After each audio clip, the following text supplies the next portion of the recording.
ബിജെപിയുമായി ചേർന്ന് സഖ്യമുണ്ടാക്കി തൃശൂർ മറ്റത്തൂർ പഞ്ചായത്തിൽ ഭരണം പിടിച്ചതിൽ കോൺഗ്രസ് നേതാക്കൾക്കെതിരെ കെപിസിസിയുടെ നടപടി. പാർട്ടി വിരുദ്ധമായി ബിജെപി കൂട്ടുകെട്ടുണ്ടാക്കിയ DCC general secretary TM. Chandran, മണ്ഡലം പ്രസിഡന്റ് ഷാഫി കല്ലുപറമ്പിൽ എന്നിവരെ പാർട്ടിയുടെ പ്രാഥമിക അംഗത്വത്തിൽ നിന്നും സസ്പെൻഡ് ചെയ്തു.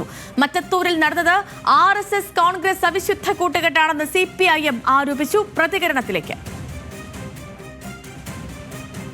കഴിഞ്ഞ പഞ്ചായത്ത് തെരഞ്ഞെടുപ്പിനകത്ത് കൈപ്പത്തി ചിഹ്നത്തിൽ മത്സരിച്ച എട്ട് പേർ ഇന്ന് രാവിലെ പ്രിയപ്പെട്ടവരെ അവരെല്ലാവരും BJPയുമായി ചേർന്നുകൊണ്ട് CPMന്റെ ഇടതുപക്ഷ ഭരണത്തെ അട്ടിമറിക്കാനുള്ള ശ്രമത്തിന്റെ ഭാഗമായി പങ്കെടുക്കുന്നുള്ളതാണ്. രാജ്യത്തെമ്പാടും ന്യൂനപക്ഷ വേട്ട നടന്നുകൊണ്ടിരിക്കുന്ന ഘട്ടത്തിലാണ് ഇവിടെ RSSന്റെ പിന്തുണയോടുകൂടി RSSന്റെ പണം വാങ്ങി ഇവിടുത്തെ കോൺഗ്രസ് അവരുമായി സഖ്യത്തിൽ ഏർപ്പെട്ടിട്ടുള്ളത്. ചോദ്യങ്ങൾക്ക് മറുപടി ഇല്ലാതെ പ്രസിഡന്റായി തിരഞ്ഞെടുക്കപ്പെട്ട ടെസി ജോസ് കല്ലറയ്ക്കൽ ഒഴിഞ്ഞുമാറി. അതായത് സ്വതന്ത്രമായിട്ട് ഞാൻ നിന്നു. UDFന്റെ ആയിരുന്നു, ഞങ്ങൾ ചിഹ്നങ്ങളൊക്കെ അടിച്ചായിരുന്നു. പക്ഷേ മുകളിൽ നിന്നൊക്കെ ചെറിയ വിട്ടുവീഴ്ചകളൊക്കെ വേണ്ടി വന്നു. എന്നാലും ഞാൻ സ്വതന്ത്രമായിട്ട് നിന്ന് ജനങ്ങൾ എൻ്റെ പിന്തുണ ആഗ്രഹിച്ചു. അതുകൊണ്ട് ഞാനിപ്പോൾ പഞ്ചായത്തിൻ്റെ പ്രസിഡന്റായി തീർന്നു. എല്ലാവർക്കും നന്ദി. ലെവിൻ കെ വിജയൻ വിവരങ്ങളുമായി ചേർന്നുണ്ട്. ലെവിനെ 8 വാർഡ് അംഗങ്ങളാണ് കോൺഗ്രസ് വിട്ടത്.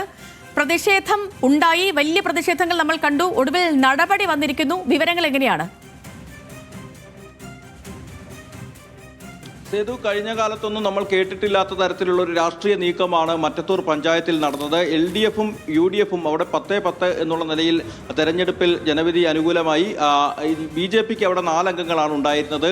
2 വിമത സ്ഥാനാർത്ഥികളെ കൂടി ഒപ്പം കൂട്ടിക്കൊണ്ടാണ് കോൺഗ്രസ് 10 എന്നുള്ള സംഖ്യ തികച്ചത്. വോട്ടെടുപ്പിലേക്കോ ടോസിലേക്കോ കാര്യങ്ങൾ മാറുമെന്നുള്ള നിലയിൽ LDFിനൊപ്പം ജയിച്ചു വന്ന വിമതരിൽ ഒരാളായ ഔസേപ്പ് ചേക്കേറുന്നു. അതോടൊപ്പം തൊട്ടു പിന്നാലെ തന്നെ 8 കോൺഗ്രസ് കോൺഗ്രസ് അംഗത്വത്തിൽ നിന്നും രാജിവെക്കുകയും BJP പിന്തുണയോടുകൂടി ജയിച്ചു വന്ന വിമതയെ തെരഞ്ഞെടുപ്പിൽ മത്സരിപ്പിച്ച് പ്രസിഡന്റാക്കുകയുമാണ് ചെയ്തിട്ടുള്ളത്. ഇതിൽ BJPയുടെ സംസ്ഥാന നേതാവ് അടക്കമുള്ള ആളുകൾ അവിടെ ക്യാമ്പ് ചെയ്തിരുന്നു. കോൺഗ്രസിന്റെ ജില്ലാ നേതാക്കൾ അടക്കമുള്ള ആളുകൾ ക്യാമ്പ് ചെയ്ത് ആലോചന നടത്തിയാണ് ഇത്തരമൊരു നീക്കം നടന്നതെന്ന് വ്യക്തമാക്കുന്നതാണ് അടിയന്തരമായി ഇപ്പോൾ KPCC 2 പേർക്കെതിരെ നടപടിയെടുത്തതിലൂടെ മനസ്സിലാക്കാൻ കഴിയുന്നത്. ടി.എം. ചന്ദ്രൻ കോൺഗ്രസിന്റെ DCC ജനറൽ സെക്രട്ടറിയാണ്. മണ്ഡലം പ്രസിഡന്റ് ഷാഫി എന്നിവരെ പാർട്ടി വിരുദ്ധ നയങ്ങളുടെ ഭാഗമായി പ്രവർത്തിച്ചതിന്റെ പേരിൽ അച്ചടക്ക നടപടി എന്നുള്ള നിലയിൽ സസ്പെൻഡ് ചെയ്യുന്നു എന്നുള്ളതാണ് KPCC മണിക്കൂറുകൾക്കകം വാർത്താ കുറിപ്പ് പുറത്തിറക്കിയിരിക്കുന്നത്. ഏതായാലും 8 കോൺഗ്രസ് അംഗങ്ങൾ BJPക്കൊപ്പം ചേർന്ന് ഒരു വിമതയായ കോൺഗ്രസ് അംഗത്തെ പ്രസിഡന്റായി തെരഞ്ഞെടുത്തത് രാഷ്ട്രീയമായ അവിശുദ്ധ കൂട്ടുകെട്ടാണെന്നുള്ള ആരോപണം CPM ഇതിനോടകം തന്നെ ഉയർത്തിയിട്ടുണ്ട്. CPM ജില്ലാ സെക്രട്ടറി തന്നെ ആ ആരോപണം നമ്മളുമായി പങ്കുവെക്കുകയാണ്. മറ്റത്തൂരിൽ നടന്നത് ഒരു അവിശുദ്ധ കൂട്ടുകെട്ട് തന്നെയാണ് എന്നുള്ളത് തന്നെയാണ് CPM പറയുന്നത്. വടകര വേപ്പൂർ മോഡൽ അവിശുദ്ധ സഖ്യത്തിൻ്റെ മറ്റത്തൂർ പതിപ്പാണ് ഇവിടെ ഉണ്ടായത്.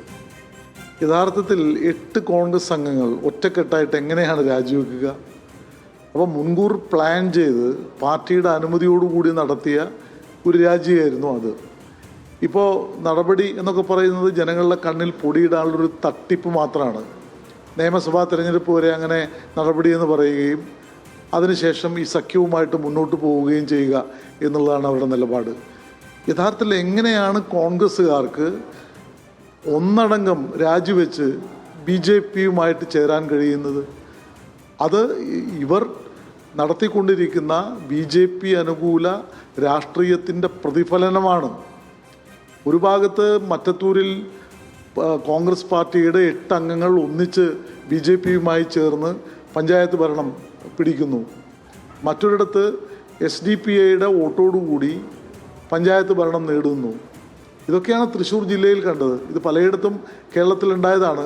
പക്ഷെ ഇത് വളരെ പ്രകടമായി കോൺഗ്രസിൻ്റെ കൂടെ നിൽക്കുന്ന, കോൺഗ്രസിനെ വിശ്വസിക്കുന്ന ജനങ്ങളെ പോലും വെല്ലുവിളിച്ചുകൊണ്ടാണ് ഈ നാടകങ്ങൾ, ഈ RSS അനുകൂല നാടകങ്ങൾ ഇവർ നടത്തുന്നത്. മറ്റൊരു സംഭവം, പാർളം പഞ്ചായത്തിൽ കോൺഗ്രസും BJPയും തുല്യമാണ്. എന്താ സംഭവിച്ചത്?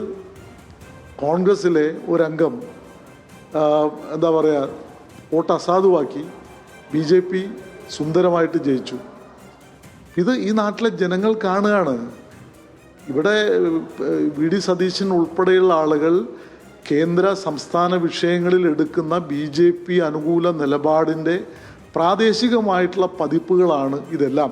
അതുകൊണ്ട് മറ്റത്തൂർ അത് കേവല രാജ്യനാടകം കൊണ്ടൊന്നും അവസാനിക്കുന്ന സംഗതിയല്ല. ഇത് Beypore Vadakara model Congress league BJP ആയിരുന്നെങ്കിൽ ഇത് കോൺഗ്രസ് BJP കോബി സഖ്യത്തിൻ്റെ പുതിയ പതിപ്പാണ് എന്നുള്ള കാര്യം ഉറപ്പാണ്. അവിടുന്ന് മറുപക്ഷത്ത് BJPയും കോൺഗ്രസും ഉന്നയിക്കുന്ന ഒരു ആരോപണം CPM ആണ് ജനാധിപത്യം അവിടെ അട്ടിമറിക്കാൻ ശ്രമിച്ചത്. കോൺഗ്രസിനൊപ്പം ചേർന്ന് വിജയിക്കുകയും പാർലമെന്ററി പാർട്ടിയായി നേതാവായി തെരഞ്ഞെടുക്കുകയും ചെയ്ത ഔസേപ്പിനെ LDF പക്ഷത്തേക്ക് എത്തിക്കാൻ ഗൂഢാലോചന നടന്നു എന്നുള്ളതാണ് അവരുടെ മറ്റൊരു ആരോപണം. അല്ല, അതാണോ സംഭവിച്ചത് അവിടെ? ഇപ്പം യഥാർത്ഥത്തിൽ എന്താ ഉണ്ടായത്? 10 അംഗങ്ങളുള്ള LDFനെ പുറത്താക്കാൻ വേണ്ടി BJPയുമായിട്ട് സഖ്യം ചേർന്നു എന്ന ആ പാതകം നടത്തിയവർ തിരിച്ച് എന്ത് ന്യായീകരണം നടത്തുന്നത്? ഇപ്പം ഞങ്ങൾക്ക് ഈ ജില്ലയിൽ പലയിടത്തും 3-4 അംഗങ്ങളുള്ള ചില പഞ്ചായത്തുകളുണ്ട്. കോൺഗ്രസിനെ അട്ടിമറിക്കാൻ വേണ്ടി ഞങ്ങൾ BJPയുമായിട്ട് സഖ്യം ചെയ്തിട്ടുണ്ടോ? ഞങ്ങൾ ജനാധിപത്യപരമായിട്ട് പ്രതിപക്ഷത്തിൽ ഇരുന്ന് പ്രവർത്തിക്കാനാണ് തീരുമാനിച്ചത്. പക്ഷെ കോൺഗ്രസിൻ്റെ ജില്ലാ ലീഡർഷിപ്പിൻ്റെ ശക്തമായ പിന്തുണയോടുകൂടിയാണ് ഈ BJP അനുകൂല അട്ടിമറി ഉണ്ടായിട്ടുള്ളത്. തീർച്ചയായും ഇത് ജനങ്ങൾക്കിടയിൽ നല്ലതുപോലെ ഞങ്ങൾ ക്യാമ്പയിൻ ചെയ്യും. കർണാടകയിലൊക്കെ നടക്കുന്ന ഭരണം കിട്ടിയിട്ടും അത് ഉപയോഗപ്പെടുത്തി BJP അനുകൂല ബുൾഡോസർ രാജ്യം നടപ്പിലാക്കുന്ന കോൺഗ്രസിനെതിരായിട്ടുള്ള വലിയ ക്യാമ്പയിനുമായി ഞങ്ങൾ ജനങ്ങൾക്കിടയിലേക്ക് പോവുകയാണ്. വ്യക്തമാണ് സേതു, CPM അത് രാഷ്ട്രീയ വിഷയമായി തന്നെ ഉയർത്തുകയാണ്. മറ്റത്തൂരിലടക്കം വലിയ പ്രതിഷേധ പരിപാടികളുമായി മുന്നോട്ട് പോകുമെന്ന് തന്നെയാണ് ജില്ലാ സെക്രട്ടറി KV അബ്ദുൽ ഖാദറിന്റെ വാക്കുകൾ. ഏതായാലും ഇത് BJP CPM അവിശുദ്ധ കൂട്ടുകെട്ടാണ് എന്നുള്ള നിലയിൽ അതേ നിലയിൽ തന്നെയാണ് പ്രശ്നങ്ങൾ CPM അടക്കം ചൂണ്ടിക്കാണിക്കുന്നത്. ഏതായാലും അടിയന്തര നടപടിയാണ് ഇപ്പോൾ KPCCയുടെ ഭാഗത്തു നിന്നുണ്ടായത്. കൂടുതൽ വിശദീകരണങ്ങളും പ്രതികരണങ്ങളും നമുക്ക് ലഭ്യമാവേണ്ടതുണ്ട് സേതു.